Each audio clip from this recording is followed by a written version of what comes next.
Okay, લાસ્ટમાં આપણે વાત કરતા હતા, બધાને સંભળાય બરોબર?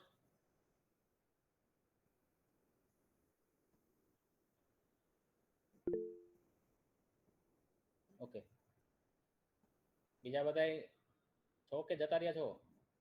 ઓકે, મેં વાત કરી હતી 3D પ્રિન્ટિંગ હાઉસ છે એ આઈઆઈટી મદ્રાસ ખાતે બનાવવામાં આવેલું, એનું લોકાર્પણ થયેલું.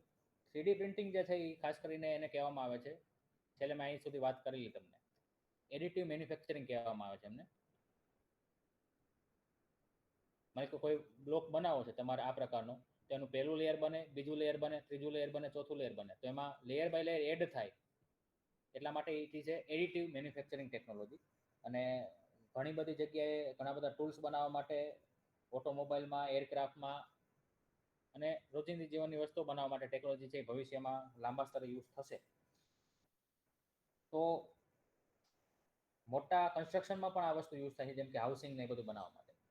તો કોન્ક્રીટ 3D પ્રિન્ટિંગ જે છે એ હાઉસને બધું બનાવવા માટે યુઝ થતું હોય છે, કે જેમાં ખાસ કરીને લેયર બાય લેયર મુખ્યત્વે વિવિધ ઇન્ફ્રાસ્ટ્રક્ચર ડેવલપમેન્ટ થઈ શકે છે. અને સૌ પ્રથમ આ પ્રકારનું જે કોન્ક્રીટ હાઉસિંગ છે એ દુબઈનું અમીરાત ટાવર સંકુલમાં પ્રથમ 3D પ્રિન્ટિંગ ઓફિસ બની હતી. અને એ રીતના ભારતમાં આઈઆઈટી મદ્રાસ ખાતે 3D પ્રિન્ટિંગ હાઉસ છે એ બનાવવામાં આવેલું. મુખ્યત્વે આપણે વાત કરીએ તો એડિટિવ મેન્યુફેક્ચરિંગ છે એ લેવલે એનું વૈશ્વિક માર્કેટ જોઈએ તો ભારતનો હિસ્સો માત્ર 1.4%. એટલે ભારતમાં આ એડિટિવ મેન્યુફેક્ચરિંગ એટલે કે 3D પ્રિન્ટિંગ પ્રચલિત નથી. મેન્યુફેક્ચરિંગ 3D પ્રિન્ટિંગથી બહુ ઓછું થાય છે ભારતની અંદર, આ એવું દર્શાવે છે. તો મેઇન આ બાબત હતી. ત્યાર પછી આપણે વાત કરીએ ઇન્ડિયા યુકેની વર્ચ્યુઅલ સમિટ. હવે વર્લ્ડના અમુક અફેર્સ જોઈએ.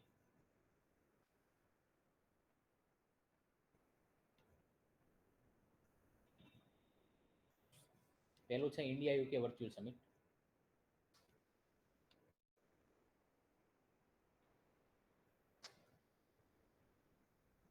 હાલમાં પીએમ નરેન્દ્ર મોદી અને યુકેના પ્રાઇમ મિનિસ્ટર બોરિસ જોન્સન દ્વારા આ સમિટનું વર્ચ્યુઅલી આયોજન કરવામાં આવેલું. અને ખાસ કરીને મુખ્યત્વે ભારતે બ્રિટનને COVID-19માં જે સહાય કરેલી એ માટે એક થેન્કફુલ સમિટ હતી આ.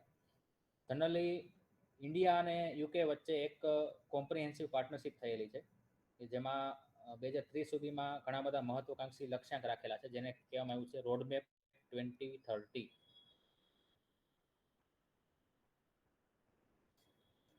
આ સમિટમાં 2030 સુધીમાં ભારત અને યુકે દ્વારા બાયોલેટરલ ઘણા બધા એગ્રીમેન્ટ થયેલા છે, જે એમાં લક્ષ્યો અચીવ કરવાના છે, જેનું નામ છે ડોક્યુમેન્ટ, એ રોડમેપ 2030 છે.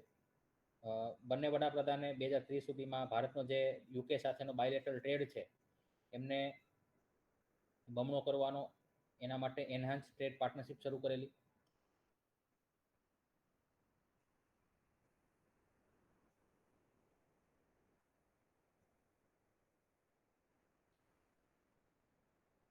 તો રોડમેપ 2030 એક કોમ્પ્રિહેન્સિવ સ્ટ્રેટેજિક પાર્ટનરશિપ છે, કે જે મુજબ ખાસ કરીને આની અંદર જે મુદ્દા કવર કરવામાં આવ્યા છે એમાં health, trade and economy, education, technology અને ડિફેન્સ, આ બધી બાબતે ઇન્ડિયા અને યુકે એક સહકારથી કામ કરશે. અને ખાસ કરીને જે સમસ્યાઓ છે એ સમસ્યાઓ બાબતે જેટલી મુશ્કેલીઓ ઓછી થાય બાબતે નિર્ણય લેશે. ખાસ કરીને ફ્રી ટ્રેડ એગ્રીમેન્ટ છે એ બંને દેશ એક્સેપ્ટ કરશે. એટલે ઇન્ડિયા અને યુકે વચ્ચે જે આયાત નિકાસ થાય છે એની ટેરિફ એટલે કે જે કર છે એ ઓછો રહે. એટલે કે ફ્રી ટ્રેડ એગ્રીમેન્ટ, કોઈ પણ અડચણ વગર વ્યવસાય થઈ શકે ઇમ્પોર્ટ એક્સપોર્ટનો બે દેશ વચ્ચે. આતંકવાદ વિરોધી, સાયબર સ્પેસ, ટેકનોલોજી, ડિફેન્સ, આ બધા મુદ્દા બાબતે બંને દેશો સહિયારા પ્રયાસ કરશે. એ જ રીતના આબોહવા પરિવર્તન બાબતે જે COP26ની ગ્લાસગો ખાતે મિટિંગ મળવાની છે એ બાબતે ફર્મ એક્શન લે બધા દેશ ગ્રીન હાઉસ ગેસીસના રિડક્શન માટે. યુકે અને ઇન્ડિયા આહવાન કરશે જોઈન્ટલી. ત્યાર પછી બંને દેશ છે ગ્લોબલ વર્લ્ડના જે વિવિધ ગ્રુપ છે ગ્રુપનું જે બી સમસ્યાઓ છે, જેમ કે WTOની ઘણી બધી સમસ્યાઓ છે, એમનું અપેલેટ મિનિસ્ટ્રીયલ જે છે એમાં પદ ખાલી છે, એટલે અપીલ જુદા જુદા દેશો વચ્ચે તકરારો તો નથી થઈ શકતી. G20, IMF, વર્લ્ડ બેંક, આ બધા સંલગ્ન મુદ્દાઓ છે, એમાં સહયોગ મજબૂત કરવા માટે યુકે અને ઇન્ડિયા છે એ સહમત થયેલા છે. તો નેક્સ્ટ છે એ ઇન્ડિયા યુકે ટુગેધર, એટલે અથવા તો સાથ સાથ જેને કહેવામાં આવ્યું છે આ સમિટ મુજબ, એનો અમલ કરવામાં આવશે, જેમાં ખાસ કરીને ઇન્ડિયાના અને યુકેના કલ્ચરલ જે ટ્રેડિશન છે એમની વિનિયમન માટે કાર્યક્રમનું આયોજન કરવામાં આવશે. કલ્ચરલ પ્રેક્ટિસિસ આપણે કરવામાં આવશે યુકેની અને ઇન્ડિયાની. તો જનરલી આ પ્રકારના પ્રશ્ન તમને પૂછી શકે છે કે રોડમેપ 2030 રિલેટેડ હમણાં જે ડેવલપ કરવામાં આવેલું છે એક ડોક્યુમેન્ટ, એ કોની દેશો વચ્ચેની મીટિંગ દરમિયાન આયોજન થયું, તો એ ઇન્ડિયા યુકે સમિટ દરમિયાન હતું. અને એની અંદરના મુદ્દા કયા કયા હતા? જનરલી ક્લાઇમેટ છે, હેલ્થ છે, ટ્રેડને ફેસિલેટ કરવો, એના માટે ફ્રી ટ્રેડ એગ્રીમેન્ટ થયેલો છે, COP26, અને વર્લ્ડના જે ગ્રુપ છે WTO, WHO even, A related જે ઇસ્યુ છે એ ઇસ્યુને રિડ્યુસ કરવા માટે બંને દેશ સહિયારા પ્રયત્ન કરશે. Next, India Netherland virtual summit.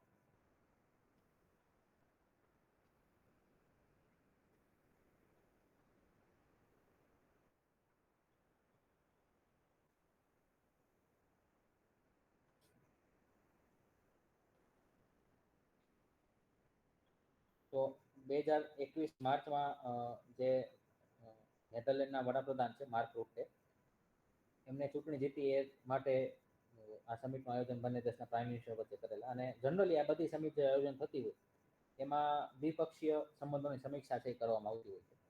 Bharat અને નેધરલેન્ડના જે સંબંધો છે એમાં જનરલી મોટાભાગના કોમન જ હોય છે, જેમાં આપણે યુકેની વાત કરીએ હમણાં, કે વેપાર અને આર્થિક બાબતો, ત્યાર પછી ટેકનોલોજી બાબતે, અવકાશ બાબતે, આરોગ્ય બાબતે, એ બધા બાબતે એગ્રીમેન્ટ થયેલા છે. પણ ખાસ કરીને મુખ્યત્વે જનરલાઇઝ મુદ્દા આની અંદર બધા છે. એટલે ભારતમાં સૌથી મોટો ત્રીજા નંબરનો રોકાણકાર દેશ છે એ નેધરલેન્ડ છે. આ ખાસ આપણા માટે અગત્યની બાબત છે.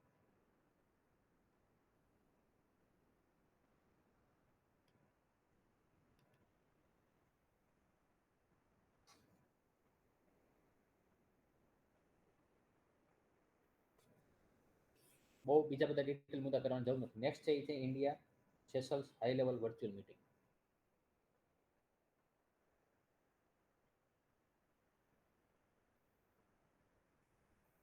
બધી સમિટ જો કે વર્ચ્યુઅલ જ થયેલી છે.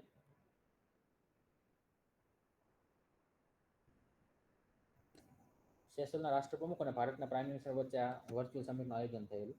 અને સેશલ્સમાં માહે એક રિજિયન છે, એમાં વડાપ્રધાને ન્યૂ મેજિસ્ટ્રેટ કોર્ટનું ઉદઘાટન કર્યું. એટલે આ બધું સેશલ્સનું ચાલે નહીં પૂછે તમને, પણ મેઇન ખાસ કરીને સેશલ્સની અંદર નાનો એવો 1 મેગાવોટ સોલર પાવર પ્લાન્ટ ઇન્ડિયાની મદદથી એસ્ટાબ્લિશ થયેલો હતો. એ સેશલ્સની અંદર ભારતે ઉદઘાટન કરેલું. તો મેઇન ભારત દ્વારા જે કોરોનાની રસી જે નિર્માણ થયેલી છે એ મેળવનાર પ્રથમ દેશ છે એ સેશલ્સ હતો, કદાચ આ ક્વેશ્ચન પૂછે તો.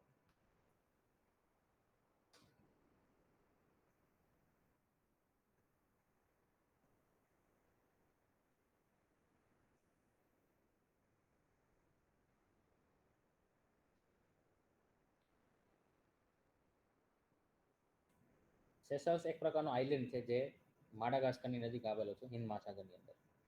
તો ભારતનું એક સાગર વિઝન છે. એ અંતર્ગત ભારત એની આજુબાજુના હિન્દ મહાસાગરમાં રહેલા દેશોને સામાન્ય રીતે આર્થિક સહાય આપવાનું કામ છે એ કરે છે. તો સાગર વિઝનનો એક અગત્યનો પાર્ટ છે સેશલ્સ રિવ્યુ. સાગર વિશે આપણે અગાઉના કરંટમાં ચર્ચા કરેલી.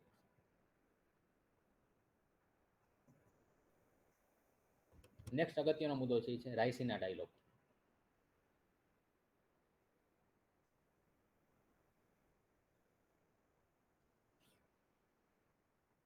તો રાયસીના છે એક હિલ છે દિલ્હી નજીક. ઓમ જોવા જાવ તો અરવલ્લી પર્વતમાળાનો જ એક ભાગ છે. તો એના નામ ઉપરથી આ રાયસીના ડાયલોગનું નામ આપવામાં આવેલું છે અને જનરલી દિલ્હીમાં આમનું આયોજન છે એ થતું હોય છે. 2016થી દર વર્ષે આમનું આયોજન છે એ થાય છે. તો રિસેન્ટલી વર્ચ્યુઅલ માધ્યમથી એમનું આયોજન છે કરવામાં આવેલું અને એમના મુખ્ય અતિથિ તરીકે રવાંડાના રાષ્ટ્રપતિ અને ડેનમાર્કના પ્રધાનમંત્રી હતા. આ રાયસીના ડાયલોગનું મેઇન જે ઉદ્દેશ્ય છે એ છે ખાસ કરીને એશિયન કન્ટ્રીઝ છે, એશિયન કન્ટ્રીઝ, એશિયાના જે દેશ છે એ દેશોનું એકીકરણ થવું, એ દેશો વચ્ચે જે સમસ્યા છે એનું સમાધાન લાવવું. એટલે આમનો ઉદ્દેશ્ય આપણે ખાસ સમજવો જરૂરી છે. રાયસીના વાર્તાલાપની અંદર મુખ્યત્વે જે મલ્ટીલેટરલ સંમેલન છે એમનું આયોજન થતું હોય છે. એ માટે ખાસ કરીને જે એશિયન દેશો છે, એશિયા પેસિફિકના ખાસ કરીને, એ દેશો વચ્ચે એક રીતે જુદા જુદા બાબતે સમસ્યાઓ છે એ ઓછી થાય અને સહયોગ વિકસે એ ડેવલપ કરવા માટેનું છે. અથવા તો આપણે કહી શકીએ કે એશિયન એકીકરણ, અને સાથે સાથે વિશ્વની સાથે એશિયાના દેશોના સારા સંબંધો વિકસે.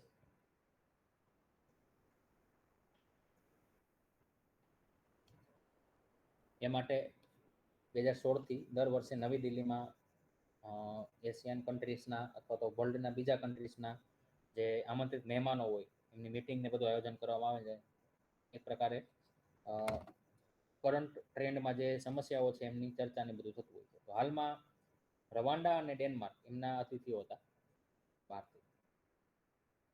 થીમ 2021ની વાત કરીએ રાયસીના ડાયલોગની, એ છે viral world,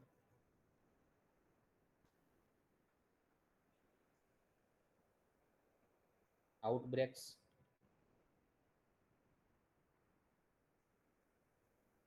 આઉટલાયર્સ and out of control. Out યાદ રાખવાનું.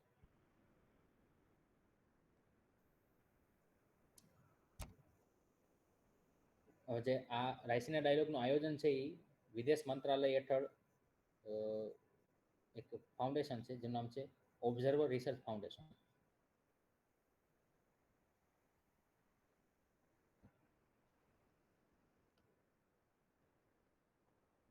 અને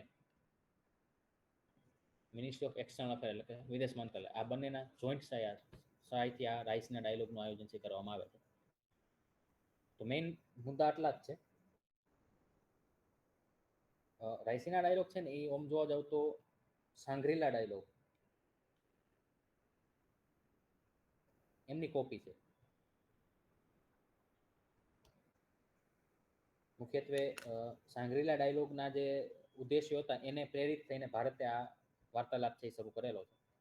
સાંગ્રીલા ડાયલોગ એ જ છે કે એમને મુખ્યત્વે બ્રિટિશ થિંક ટેન્ક છે International Institute for Strategic Studies અને સિંગાપોર સરકાર, એમના દ્વારાની શરૂઆત છે એ કરેલી હતી.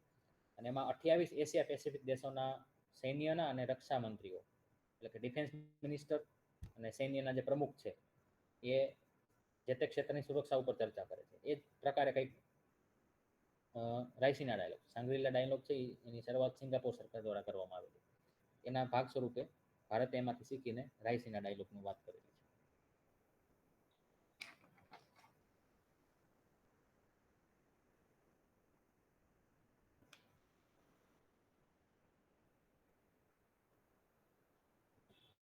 નેક્સ્ટ વાત કરીએ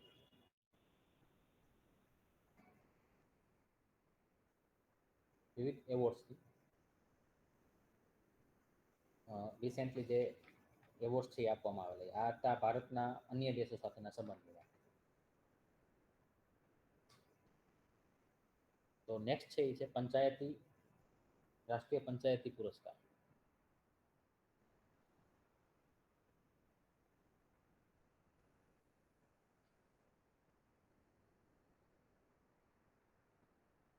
બે 2021.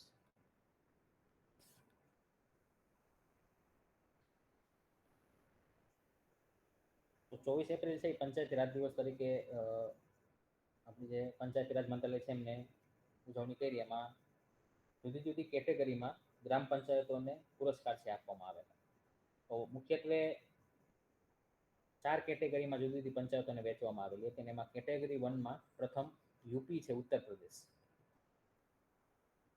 એમને કેટેગરી 1 જે છે એટલું જ આપણે યાદ રાખવાનું છે, એમાં પ્રથમ સ્થાન મળેલું. કદાચ પંચાયતી પુરસ્કાર વિશે ક્વેશ્ચન આવે તો યુપીની જે પંચાયત સિસ્ટમ છે એમને પ્રથમ સ્થાન છે મળેલું છે. ત્યાર પછી મેઇન આ એવોર્ડ આપવાનું મેઇન રીઝન એ જ છે કે રાજ્ય સરકાર જે ગાઈડલાઈન જાહેર કરેલી છે પંચાયતોને કામગીરી માટે, એ ગાઈડલાઈન મુજબ પંચાયતોએ શ્રેષ્ઠ કામગીરી કરેલી હોય એને ધ્યાનમાં રાખીને પ્રોત્સાહન આપવા માટે આ એવોર્ડ છે આપવામાં આવતા હોય. અને એમાં ડાયરેક્ટલી જે તે પંચાયતનું બેંક એકાઉન્ટ હોય એમાં ડીબીટી ડાયરેક્ટ બેનિફિટ ટ્રાન્સફર થઈ કરવામાં આવતા હોય. અને ખાસ કરીને એક પંચાયત રિલેટેડ ગવર્મેન્ટે સ્કીમ લોન્ચ કરેલી છે જેનું નામ છે સ્વામિત્વ.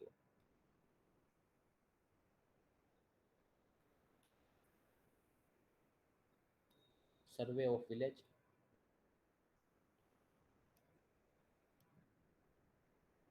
And mapping with improvised technology in village areas. આ સ્કીમની વાત મેં ઓલરેડી કરી દીધી છે કે અગાઉ આપણે કરંટના ક્લાસ હતા, સ્કીમ 3-4 મહિના પહેલાંની છે. આની અંદર શું છે કે ઈ પ્રોપર્ટી કાર્ડનું વિતરણ કરવામાં આવશે જે માલિક છે એમને, એમનો ટેકનોલોજીથી સર્વે થાય એમની જમીનનો અને એમને એક પ્રોપર્ટી કાર્ડ આપવામાં આવશે કે જે અન્યની ઇઝીલી વેચી શકે અથવા તો ભૂમાફિયાઓ જે જમીન હડપી લેતા એ બધી સમસ્યા છે એ ઘટી શકશે. તો ગ્રામીણ ક્ષેત્રે જે સંપત્તિ ધારકો છે એમને અધિકાર ઉપલબ્ધ કરાવવા માટે એમની મિલકત છે એમનો અધિકાર એની ઉપર છે એવું એક રજૂ કરતું પ્રોપર્ટી કાર્ડ એમને આપવામાં આવશે કે જેથી એ લોકો સંપત્તિ કાર્ડ દ્વારા કોઈ પણ વિવાદ વગર ગ્રામજનો છે એની ખરીદી કે વેચણી છે એ જમીનની સંપત્તિની કરી શકે છે. અને એ અનુસાર એ કાર્ડના અનુસાર એમને બેંક પાસેથી લોન બી મળી શકે છે. અને જમીનના જે રેકોર્ડ છે એ પણ સચોટ રીતે અપડેટ થઈ શકશે. તો આ બધી બાબતો જે છે એ ખાસ કરીને પંચાયતી રાજ પુરસ્કાર છે એમાં જુદા જુદા નામ છે, દીનદયાળ ઉપાધ્યાય પુરસ્કાર ને એ બધા ડિટેલ કરવાની જરૂર નથી કાંઈ. પણ મેઇન કેટેગરી 1ના જુદા રિજિયનની કેટેગરી હતી એ મુજબ કેટેગરી 1માં યુપીને પ્રથમ સ્થાન મળેલું કદાચ આવે તો. નેક્સ્ટ ઇરડા સંબંધિત ન્યૂઝ છે. Indian renewable energy development agency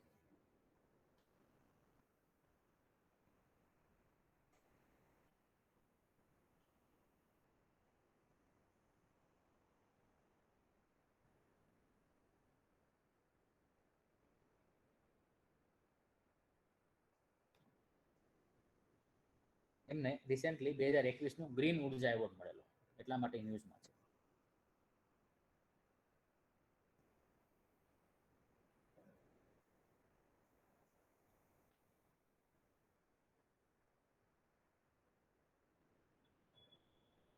આ Indian renewable energy development agency શું છે? તો જે નવીનીકરણ ઉર્જા છે, રિન્યુએબલ એનર્જી છે, જેને ગ્રીન એનર્જી કહીએ છીએ, સોલાર, વિન્ડ ને બધી, તો એ પ્રોજેક્ટ હોય સોલર પાર્ક એસ્ટાબ્લિશ કરવો, વિન્ડ ફાર્મ એસ્ટાબ્લિશ કરવા, એમને રિન્યુએબલ એનર્જી ઉત્પાદન કરવા માટે નાણાકીય સહાય આપવા માટે આ ઇરડા છે એ ખાસ કરીને એ બાબતે એવોર્ડ મળેલો છે ગ્રીન એનર્જી ફાઇનાન્સિંગ કેટેગરી માટે.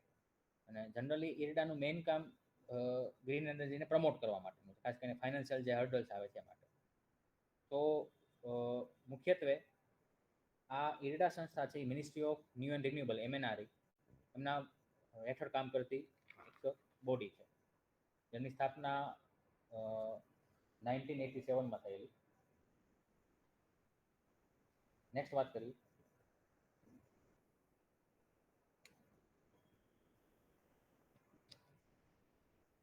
India biodiversity award 2021. થોડાક એવોર્ડ છે ઇમ્પોર્ટન્ટ, ડાયરેક્ટલી ફિલ્ડમાં પૂછી શકે છે. ઇન્ડિયા બાયોડાયવર્સિટી એવોર્ડ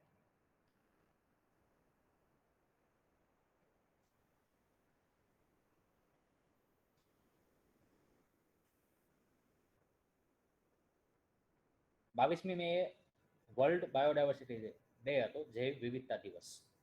તો એ દિવસે કેરળના એક ટ્યુબરમેન તરીકે ઓળખાતા શાજી એમેન એમને આ એવોર્ડ છે એ વ્યક્તિગત શ્રેણીમાં આપવામાં આવેલો.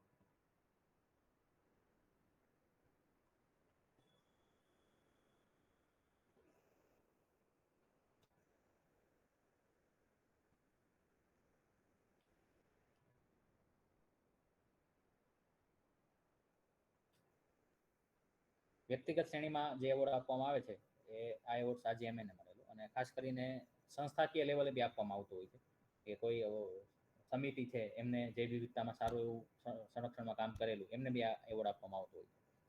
તો 2012થી આ એવોર્ડની શરૂઆત છે એ United Nations development programme under થયેલી. અને ભારતની દ્રષ્ટિએ વાત કરીએ તો ભારત સરકાર, ભારતનું જે પર્યાવરણ મંત્રાલય છે, વન પર્યાવરણ અને ક્લાઇમેટ ચેન્જ મિનિસ્ટ્રી, એમના અને યુએનડીપીના સહિયારા પ્રયાસથી વિભિન્ન કેટેગરીની અંદર એવોર્ડ છે આપવામાં આવતો હોય છે. એમાં ખાસ કરીને સ્થાનીય પ્રજાતિનું સંરક્ષણ જે વ્યક્તિએ સારું એવું કામ કર્યું હોય, વ્યક્તિગત રીતે શાજી એનેમને મળેલ છે, જે કેરળના નિવાસી છે.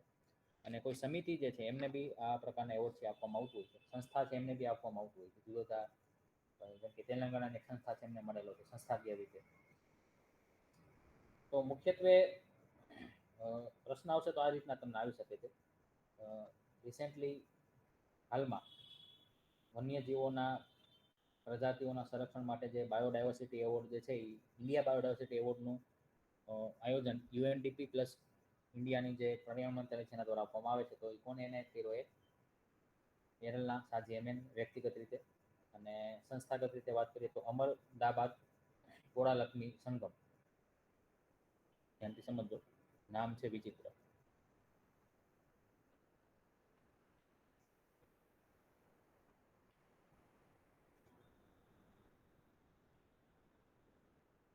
આ તેલંગાણાની સંસ્થા છે, આમને મળેલું. તો આ સંસ્થા છે ઇન્સ્ટિટ્યૂટ એન્વાયરમેન્ટ કન્ઝર્વેશન. નેક્સ્ટ વાત કરીએ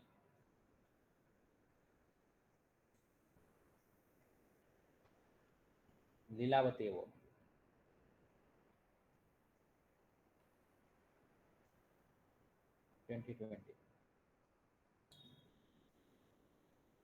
આજે આપણું એજ્યુકેશન મિનિસ્ટ્રી છે એની અંડરમાં એઆઈસીટી છે, all India council four technical education.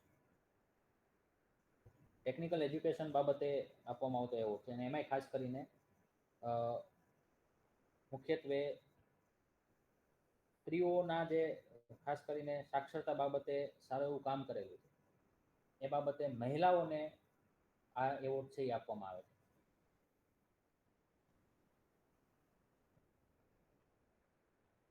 મહિલા સાક્ષરતા અને એન્ટરપ્રિન્યોર એટલે કે ઉદ્યમ બાબતે જેમને નોંધપાત્ર પ્રયાસ કરેલા છે એ લોકોને આ એવોર્ડ છે એ આપવામાં આવે છે. અને આનો મેઇન ઉદ્દેશ્ય શું છે તો કે ઇક્વાલિટીને અને જસ્ટિસને પ્રમોટ કરવો, જાતિગત ન્યાયને પ્રમોટ કરવો, જેન્ડર ઇક્વાલિટીને પ્રમોટ કરવી. આ લીલાવતી જે છે એ ભાસ્કરાચાર્યનો ગ્રંથ હતો લીલાવતી, એમના નામ પરથી આમનું નામ છે આપવામાં આવે છે. અને મુખ્યત્વે ખાસ કરીને જનરલી હાલનું જે એવોર્ડ છે મહિલા અને ઉદ્યમ એની થીમ હતી હાલનો જે આપવામાં આવ્યો છે. તો ખાસ કરીને આ એવોર્ડ છે આ કેટેગરીમાં આપવામાં આવતો હોય છે.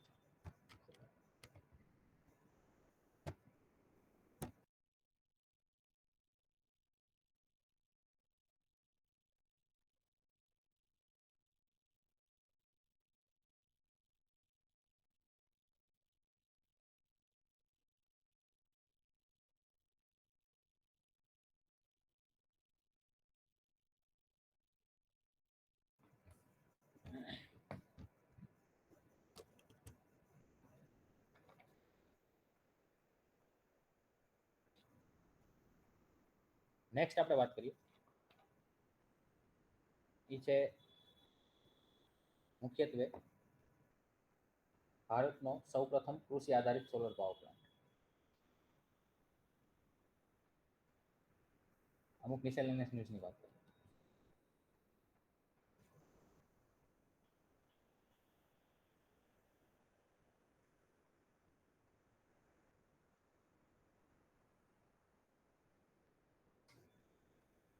ભાલોજી ગામે રાજસ્થાનમાં છે.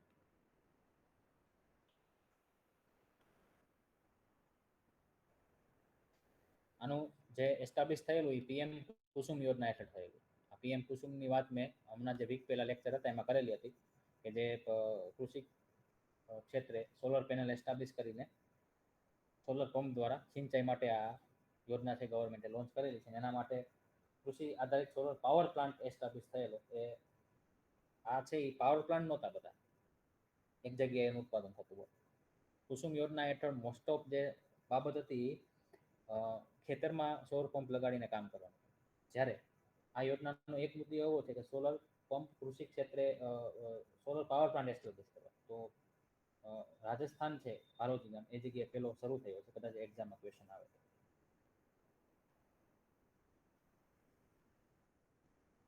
નેક્સ્ટ છે it smart cities challenge.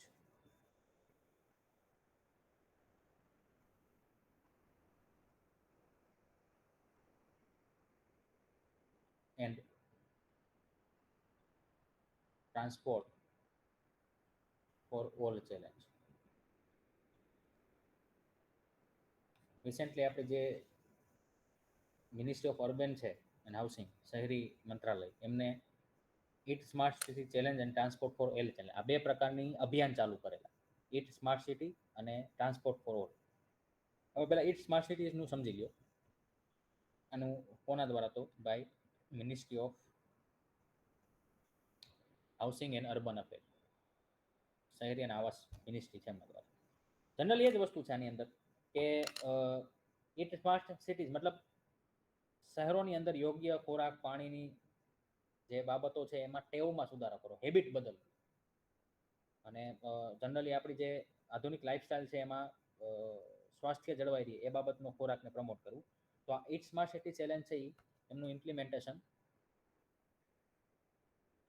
ફસાય food safety and standard authority of ઇન્ડિયાના સહયોગથી કરવામાં આવેલું, જે મુખ્યત્વે પ્રમોટ કરશે હેલ્ધી ફૂડ હેબિટને. નેક્સ્ટ છે એ છે ટ્રાન્સપોર્ટ ફોર ઓલ ચેલેન્જ. સમજાઈ શકે એવો મુદ્દો છે. ખાસ કરીને મુખ્યત્વે બીઆરટીએસ અને જે પબ્લિક ટ્રાન્સપોર્ટેશનની વ્યવસ્થા છે એના જે ઇન્ફ્રાસ્ટ્રક્ચર છે એમાં સુધારો કરી અને નાગરિકોને જાહેર પરિવહન અને જે માસ ટ્રાન્સપોર્ટેશનની વ્યવસ્થા છે એમને પ્રમોટ કરવા માટે આ transport for all challenge. Challenge means કંઈક સમસ્યાઓ છે, એ સમસ્યાનું સમાધાન ગોતવા આ ચેલેન્જનો મતલબ. તો આ કાર્યક્રમ પણ લોન્ચ કરવામાં આવેલો છે. નેક્સ્ટ વાત કરીએ ઓપરેશન સમુદ્ર સેતુ. પૂછી શકે છે ક્વેશ્ચન સીધો.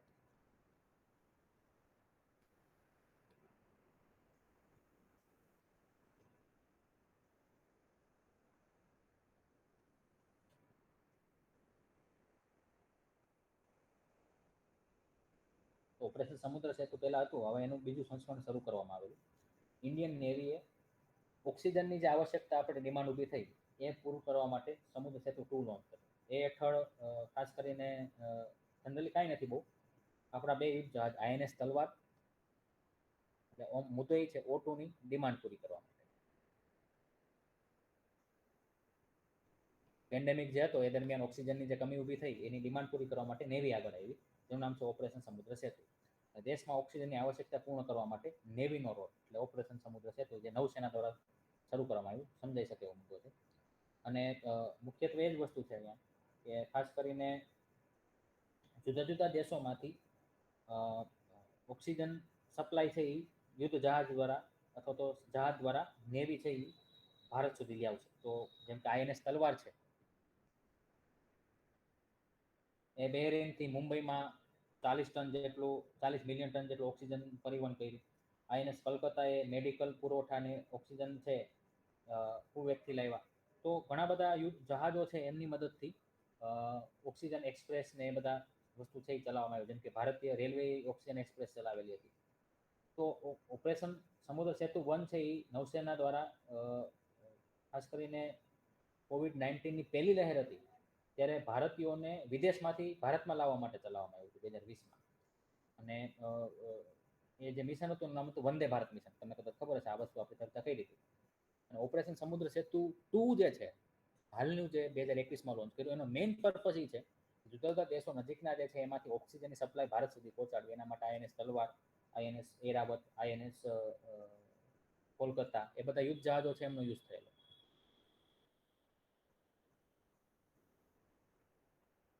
ધ્યાનથી સમજો, નેવીનું જે આ મિશન છે એનું પહેલું જે 2020ની અંદર પહેલી લહેર હતી, એમાં વિદેશી નાગરિકો ફસાયેલા હતા એને ભારત લાવવા માટે નો ઉદ્દેશ્ય હતો. એ ઓપરેશન સમુદ્ર સેતુ 1 હતું. જ્યારે ઓપરેશન સમુદ્ર સેતુ 2 જે છે એ ઓક્સિજન સપ્લાય ઇન્ડિયાની અંદર ડિમાન્ડ પૂરી કરવા માટે. ત્યાર પછી નેક્સ્ટ વાત કરીએ.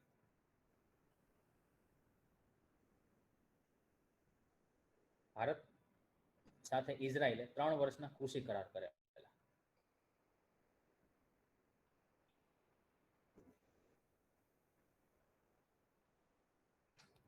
સીધો પ્રશ્ન તમને આવી શકે છે કે રિસેન્ટલી ભારતે કયા દેશ સાથે 3 વર્ષના કૃષિ કરાર કરેલા? તો કૃષિ ક્ષેત્રે જુદા જુદા એગ્રીકલ્ચર એક્સેલન્સ સેન્ટર વિકસાવવા માટે અને ટેકનોલોજીનો વ્યાપ કૃષિ ક્ષેત્રે વધારવા માટે આધુનિક આંતરમાળખું તૈયાર કરવું, ખેડૂતોની કાર્યક્ષમતા વધારે કરવું અને ભારતીય કૃષિ બજારને વૈશ્વિક કૃષિ બજાર સાથે જોડાણ કરવું. આ 3 બાબતોને ધ્યાનમાં રાખીને ખાસ કરીને ઇન્ડિયાએ ઇઝરાયલ સાથે કૃષિ કરાર છે એ કરેલા. એટલે ડિટેલ કરવાની જરૂર નથી. અને આ જે India Israel agriculture action plan જે બે વચ્ચે થયેલો એ મુજબ પરંપરાગત ખેતી છે આપણી ટ્રેડિશનલ ખેતી, એમને આધુનિક ખેતીમાં કઈ રીતે બદલાવ લાવી અને જેથી ખેડૂતોની આવકમાં વધારો કરી શકાય, એમનો મેઇન મહત્વનો મુદ્દો છે. એટલે એક વાર્તા જ છે આની અંદર, ડિટેલ તો બીજી કાંઈ સ્પેસિફિક નથી, પણ મેઇન 3 વર્ષના કૃષિ કરાર ઇન્ડિયા ઇઝરાયલ સાથે પરંપરાગતથી આધુનિક કૃષિ બાજુ કઈ રીતે ટેકનોલોજીનો યુઝ કરીને વળી શકાય અને એના આધારે ખેડૂતોની આવક બમણી કરી શકાય એ બાબતે એગ્રીમેન્ટ કરેલા છે. નેક્સ્ટ છે ઇન્ડિયન મેડિકલ એસોસિએશન વર્સિસ યોગ ગુરુ રામદેવ બાબા.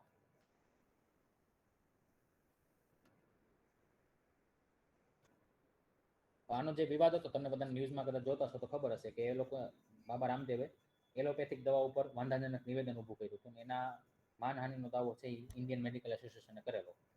તો રિલીની દ્રષ્ટિએ આપણે એટલું જ ઇમ્પોર્ટન્ટ છે કે યોગગુરુ બાબા રામદેવ જે છે એમની શું વિવાદ હતો? તો એ એલોપેથિક જે ડ્રગ્સ છે એટલે આપણી જે અત્યારની મેડિકલ આધુનિક મેડિકલ દવા અને ટ્રીટમેન્ટ, સ્ટીરોઇડ ને એ બધું આપીને કોવિડના પેશન્ટને એક પ્રકારે બાબા રામદેવે કીધેલું કે ભાઈ વધુ નુકસાન કર્યું છે ફાયદાની સાપેક્ષે. તો ઇન્ડિયન મેડિકલ એસોસિએશને એની ઉપર માનહાનિનો દાવો ઠોકીને 1000 કરોડનો વસૂલવાનો શું કહેવાય માનહાનિનો દાવો કરેલો.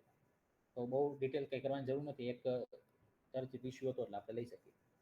પછી રિસેન્ટલી કલ્ચરલ એક્સચેન્જ પ્રોગ્રામ છે એ ઇન્ડિયા અને મોંગોલિયા વચ્ચે થયેલા. નેક્સ્ટ મુદ્દો. આ બધા એક એક લાઈનના બાબતો છે.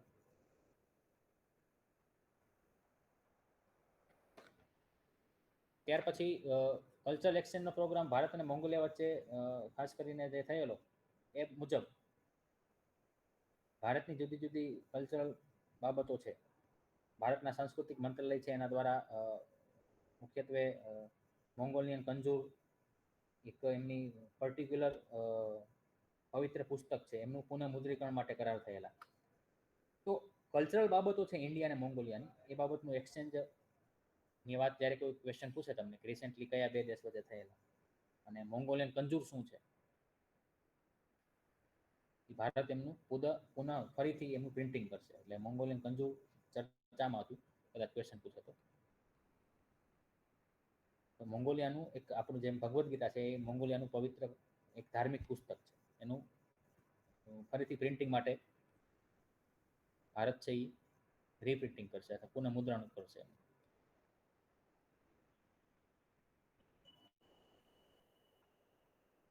અને આ સિવાય ઘણા બધા કલ્ચરલ એક્સચેન્જ પ્રોગ્રામ અનુસાર ભારતની અંદર બૌદ્ધ હસ્તલિપિ ને બધું ડિજિટાઇઝેશન એ બધું કરવામાં આવશે. તો આ રીતના મુખ્યત્વે ભારતની અંદર મોંગોલિયાને જે કલ્ચરલ વસ્તુઓ છે, મોંગોલિયન કંજૂર, એ રીતના ભારતમાં એક મઠ છે ગંડન મઠ, ત્યાં બૌદ્ધ હસ્તલિપિઓ છે એમનું ડિજિટાઇઝેશન કરવામાં આવશે. બૌદ્ધ સાધુઓ જે મોંગોલિયાથી ભારતમાં આવતા હોય એમને વિઝા સરળતાથી મળશે. તો આ કલ્ચરલ એક્સચેન્જ પ્રોગ્રામ છે. પછી એક ડાયનાસોર બાબતે ચર્ચામાં છે. સોરપોટ ડાયનાસોર એક પ્રજાતિ છે એમની.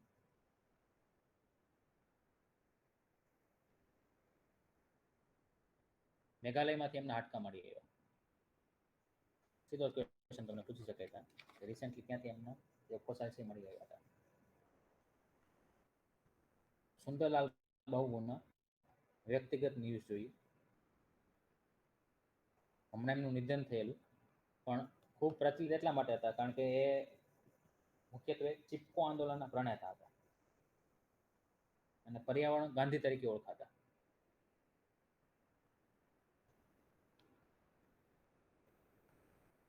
વૃક્ષો બચાવવા માટે જે ચિપકો આંદોલન થયેલું એમના પ્રણેતા સુંદરલાલ બહુગુણા હતા. એમનું નિધન થયેલું એટલે ક્વેશ્ચન સીધા એન્વાયરમેન્ટ રિલેટેડ પૂછી શકે છે. અને ચિપકો આંદોલન બાબતે એમને વૃક્ષ મિત્રનું બિરુદ મળેલું.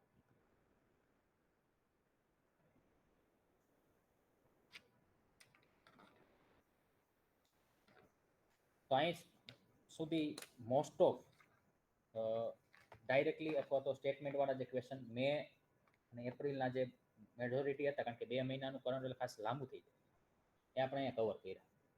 મુખ્યત્વે જનરલી હવેની જે ડિસ્કશન બાકી છે એમાં મેજોરિટી જે ઇસ્યુ છે એની હું વાત કરી દઈશ. કાલે આપણે 3 કલાકનો લેક્ચર છે એની અંદર, કારણ કે આવું આટલો બધો ડિટેલમાં નહીં જાઉં, નહીંતર સિલેબસ પતશે નહીં. અને 3 કલાક આપને મળે એમ છે આવતીકાલે. તો STA લેવલે જે કામનું હશે એ આપણે વાત કરી દઈશું. જુલાઈના અમુક 10 જુલાઈ સુધીના ઇસ્યુ અને જૂન મહિનાના મેજર જે ઇસ્યુ હશે એ મોટાભાગના એપ્રિલ મહિનો અહીંયા કામ ખતમ થઈ ગયું છે. કાલે જૂન મહિનાનું મેજર અને 10 જુલાઈ સુધીના એ વસ્તુ આપણે કવર કરી લઈશું.